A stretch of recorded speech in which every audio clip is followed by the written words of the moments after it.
एक बार सभी को बता दीजिए क्या रहा, कैसे रहा स्ट्रगल स्टोरी, क्या कह रही है आपकी। तो मैं सोची कि घर में बैठ के मैं क्या ही करूँ, पढ़ाई कर लेती हूँ थोड़ा। तो फिर मैंने सोचा कि नॉर्सेट है, अभी मैंने तो कभी दिया नहीं है नॉर्सेट। जब मैं एग्जाम देने बैठी हूँ, मेरा ये फर्स्ट सीबीटी एग्जाम था, फर्स्ट एग्जाम ही था। तो आफ्टर बीएससी नर्सिंग, तो उसके बाद मेरा ऐसा था कि I can do it, like I have to have that confidence within me. अच्छा, ये जो सिलेक्शन हुआ है ये किसको आप जो है मतलब किसने आपको हिम्मत दी कि यार हो जाएगा, कहाँ से आया ये थॉट। एक्चुअली मम्मी पापा तो थे, मतलब मम्मी को बहुत ऐसा था कि वो 2 साल पहले से मुझे बोलते आ रही है कि नॉर्सेट दो। मेरे बहुत फ्रेंड्स थे जो कि मुझे बहुत। एक बच्चों को मतलब सभी स्टूडेंट्स जो देख रहे हैं उनको बताना चाहो कि यार कैसे हो जाता है सिलेक्शन, तो क्या बताओगे एक परफेक्ट स्ट्रेटेजी। मैं, हाँ, एक ही स्ट्रेटेजी में बताऊंगी कि सेल्फ स्टडी आपको करना ही पड़ेगा। Hello everyone, very good evening all, स्वागत है आप सभी का नर्सिंग अड्डा 24/7 में। मैं विवेक कुमार शर्मा आप सभी का स्वागत करता हूं आपके अपने यूट्यूब चैनल पर। और दोस्तों, जैसा कि आप सभी को पता है नोरसेट 9 का रिजल्ट आ चुका है। रिजल्ट इतना शानदार आया है कि भैया मैं मतलब आप लोगों को बहुत सारी स्टोरियां बता रहा हूं, कहानी जीत की, कहानी स्ट्रगल की, कहानी सिलेक्शन की। मैं सुबह से मतलब ऑलमोस्ट 3-4 स्टोरियां बता चुका हूं और अब मैं आपके सामने एक और शानदार जो है वो कैंडिडेट से मिलवाने आप लोगों को जा रहा हूं। यकीनन ये पहला अटेम्प्ट था इन गुड़िया का, लेकिन इतना बेस्ट तरीके से इन्होंने जो है वो एक्सप्लोर किया, इतना बेस्ट तरीके से रिजल्ट दिखाया, आप लोग वाकई में मोटिवेट हो जाएंगे स्टोरी को सुन के। तो मैं आप लोगों को मिलाना चाहूंगा आज के हमारे सुपरस्टार। अच्छा, इनका जो रैंक आया है मैं बता देता हूं, ऑल इंडिया रैंक है 379। और मैं इंट्रोड्यूस करूंगा ओवर टू यू अकोना भट्टाचार्य जी को। बिल्कुल, कॉन्ग्रेचुलेशन बेटा सबसे पहले तो। और एक बार सभी को बता दीजिए क्या रहा, कैसे रहा स्ट्रगल स्टोरी, क्या कह रही है आपकी। ओवर टू यू बेटा। Thank you so much. मेरा स्ट्रैटेजी वैसा तो कुछ नहीं था, क्योंकि obviously this is a great achievement. लेकिन शुरू से मेरा वैसा कुछ प्लान नहीं था कि मुझे नॉर्सेट करना है, ऐसा कुछ। मैं पास आउट हूँ 2018 से 2022 का बैच हूँ मैं। उसके बाद से मैं 2 साल पढ़ा चुकी हूँ एक कॉलेज में एज असिस्टेंट ट्यूटर। तो उसके बाद मेरा प्लान वैसा था कि मुझे, मैं वेस्ट बंगाल से हूँ तो मुझे एमएससी करना था। तो अब एमएससी का कुछ हो नहीं रहा था एग्जाम्स, तो इसीलिए मैं बस, और मैं, मेरा तबीयत भी थोड़ा खराब हो गया था तो मैं घर में ही थी। तो मैं सोची कि घर में बैठ के मैं क्या ही करूँ, पढ़ाई कर लेती हूँ थोड़ा। तो फिर मैंने सोचा कि नॉर्सेट है, अभी मैंने तो कभी दिया नहीं है नॉर्सेट। तो मैंने सोचा कि ठीक है, पढ़ाई शुरू तो करते हैं, फिर देखते हैं क्या होता है।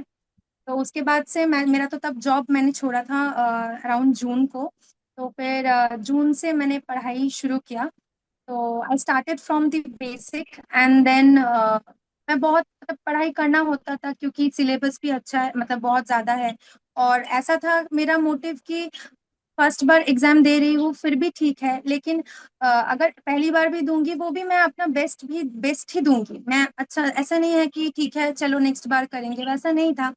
तो मेरा हमेशा ही से यही मोटिव था कि मैं, पहला अटेम्प्ट है फिर भी I will try my best, कि अगर इसी बार मेरा निकल जाए तो फिर सही मैंने बात है। पढ़ाई स्टार्ट किया एकदम शुरू से। पढ़ाई स्टार्ट किया, फिर मैं ऐसा 16-17 आवर्स पढ़ाई करती थी। मतलब बस सोने का थोड़ा बहुत टाइम, और वो भी जब मैं सोती थी तब भी मेरा यूट्यूब पे कुछ वीडियोस, एमसीक्यूज वीडियोस वैसा मैं देखने रहती थी। और उसके, मतलब self study is the best thing I think. And after achieving this point I can say कि discipline, consistency, will power and confidence in self, that's all you need.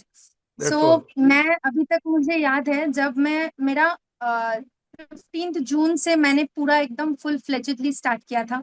By the end of 15 अगस्त मेरा syllabus खत्म हुआ 2 महीने में। देख लीजिए भाई। बिल्कुल। फिर उसके बाद जो 15 दिन मेरा था, और मेरा एक था कि मैं एक शेड्यूल बनाती थी, मतलब एक रूटीन था मेरा हर दिन का।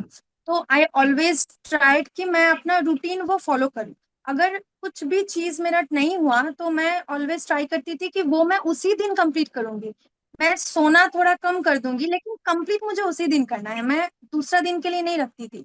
तो दैट इज द थिंग बिल्कुल कि मैं बिल्कुल। हमेशा हर रोज मैं अचीव करती गई, अपना गोल अचीव देखो, करती गई। और उसके कंसिस्टेंसी का बाद यही है ना फिर का, हाँ बिल्कुल हाँ राइट। कंसिस्टेंसी का मतलब देखो, एक परफेक्ट टाइम टेबल, एक कंसिस्टेंसी जो है वो यही दिखाती है भाई। जैसे हम लोग क्या करते हाँ हैं हमेशा, एक जो आज जनरल यूथ क्या करता है आजकल, कि यार अब चलो अब तो 10 बज गए, कल से पढ़ेंगे, है ना। हाँ हाँ हाँ या फिर हम लोग टाइमिंग देखते हैं कि अभी 8 बज रहे हैं, नहीं नहीं मैं 8:30 से पढ़ूंगा, या मैं हाँ अभी हाँ जैसे हाँ 15 मिनट बच रही है तो जरूर। 15 मिनट बाद पढ़ूंगा, मतलब वो। लेकिन हाँ, ये ये चीज मैं तो हमेशा बोल, हाँ कि अभी 10 बजने में 11 मिनट है तो 10 बजे से पढ़ूंगा, मतलब वो एक मुहूर्त हम लोग खुद ही निकाल लेते हैं वैसा बड़ा, है ना।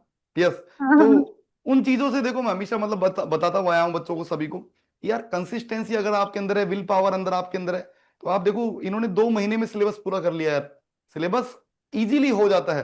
Yes please continue. हाँ। तो उसके बाद मेरे पास जो 15 दिन था, मैंने सोच लिया था कि सितंबर से मैं बस कुछ उतना ज्यादा हेडेक ही नहीं लूंगी, मुझे जितना करना है विद इन August 31 तक ही मुझे करना है। तो 15 डेज में I again revise it to twice और थ्राइस, मतलब मैं एक ऐसे चैलेंज टाइप का लेती थी कि मुझे 3 दिन में सब सब्जेक्ट को कवर करना है। मैं कवर कर लेती थी, फिर अगेन नेक्स्ट रिवीजन स्टार्ट, ऐसा करके मैं करती थी।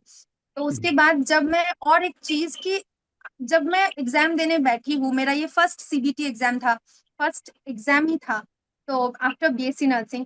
तो उसके बाद मेरा ऐसा था कि I can do it, like I have to have that confidence within me, मुझे डरना नहीं है, क्योंकि आई बिलीव कि अगर मेरा नॉलेज कुछ भी हो, when we get into the exam, we sit in front of the monitor, वो एक अलग ही एंजाइटी आता है। वो किसी को नहीं यस समझ आएगा जो बाहर रहेगा, वो खुद को ही समझ आता है, और that is the point which can decide what you can do in the exam. So yes वो मैंने तब बहुत खुद को काम रखा। थोड़ा सा लेट हुआ था प्रीलिम्स, फिर उसके बाद मेंस भी थोड़ा सा लेट हुआ था, बस प्रीलिम्स थोड़ा सा लेट हुआ था, तो मैंने कहा कि ठीक है कुछ बात नहीं, होगा तो सबका होगा, नहीं होगा किसी का नहीं होगा, बिल्कुल। तो इट्स फाइन। आई केप्ट ये माई देखो ये सेल्फ। बहुत अच्छी बात है, आपने बहुत अच्छी बात बताई कि मतलब बहुत सारे बच्चे क्या करते हैं, और यार अब तो आउट हो गया, अब तो आउट हो गया, या अब तो लेट हो गया, अब तो चलो खत्म, अब तो गया बस। अरे ठीक है, टेक्निकल चीजें भी कुछ होता है, ऐसा होता है। हाँ कुछ चीजें ठीक है हम लोग मानते हैं कि गलत है, लेकिन ठीक है हर चीज गलत नहीं है। तो मतलब हमेशा ये सीख लेनी चाहिए कि भैया हो जाता है, मतलब थोड़ी सी कोशिश करो। हाँ मैनिफेस्ट करना बहुत जरूरी है, मैनिफेस्ट अगर आपने बहुत किया जरूरी है।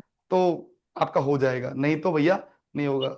अच्छा ये जो सिलेक्शन हुआ है ये किसको आप जो है मतलब किसने आपको हिम्मत दी कि यार हो जाएगा, कहाँ से आया ये थॉट? एक्चुअली मम्मी पापा तो थे, मतलब मम्मी को बहुत ऐसा था कि वो 2 साल पहले से मुझे बोलते आ रही है कि नॉर्सिट दो। मेरे बहुत फ्रेंड्स थे जो कि मुझे बहुत बोलते थे कि तुम कर पाओगी, लेकिन मेरा मेरा हमेशा से था कि वो एक सेंट्रल एग्जाम है, मुझसे नहीं हो पाएगा, मतलब मुझसे ऐसा नहीं एक हो। था कि खुद के ऊपर मुझे कॉन्फिडेंस एकदम ही नहीं था। तो and I like preferred teaching, करते करते वो भी एक हो जाता है कि प्रेफरेंस हो गया था कि मुझे टीचर ही बनना है, ऐसा करके। तो उसके बाद मम्मी पापा है, बहुत सारे वेल विशर्स है, फ्रेंड्स है, फैमिली मेंबर्स है, जो मतलब मुझे बहुत मोटिवेट किए थे। जब भी मैं डिमोटिवेट होती थी तब भी वो लोग मुझे बहुत डिमोटिवेट किए हैं। बिल्कुल देखो माता पिता ने तो हमेशा सपोर्ट किया है, आप चाहे कहीं भी हो हाँ कैसी भी हमेशा। कंडीशन हो, मदर फादर हाँ हमेशा हाँ सपोर्ट करेंगे। तो मतलब ओवरऑल अगर आप 2 वर्ड्स में, या मैं बोलूँ कि एक बच्चों को मतलब सभी स्टूडेंट्स जो देख रहे हैं उनको बताना चाहो कि यार कैसे हो जाता है सिलेक्शन, तो क्या बताओगे एक परफेक्ट स्ट्रेटजी? मैं, हाँ एक ही स्ट्रेटेजी में बताऊंगी कि सेल्फ स्टडी आपको करना ही पड़ेगा। आप कोचिंग जहां से भी करो, सब अच्छे हैं, सब अच्छे हैं, but you have to focus on yourself. Yes you have to be honest to yourself. आप खुद को ऐसे मतलब फेक नहीं कर सकते, आप डिसऑनेस्ट नहीं हो सकते। आपको एक चीज आज करना है, मतलब आज ही करना है, तो discipline, will power and like consistency, that can give you the success, that's all. Definitely देखो बहुत अच्छी बात बताई इन्होंने हमको। आ, अगर आपके अंदर कंसिस्टेंसी है, विल पावर है, कॉन्फिडेंस है, डेफिनेटली आप कर जाओगे। तो यार एक मेहनत करनी चाहिए, वो कहते हैं ना कि कौन कहता है आसमान में छेद नहीं हो सकता, एक पत्थर तो तबीयत से फेंको यारो, डेफिनेटली हो जाता है। तो ये थे हमारे साथ अकोना भट्टाचार्य जी, मैं आपको बहुत बहुत शुभकामनाएं देता हूँ। बहुत जल्दी हम लोग एक फैसिलिटेशन प्रोग्राम कर रहे हैं, सम्मान समारोह कर रहे हैं, जहां आपको आना पड़ेगा, बिल्कुल हम आपको बुलाएंगे, विद फैमिली बुलाएंगे, और बहुत जल्दी हम आपसे मिलने वाले हैं। और थैंक यू सो मच, आपका धन्यवाद, आपने बच्चों को थैंक इतना यू सो मोटिवेट किया। मच। बिल्कुल। Thank you so much.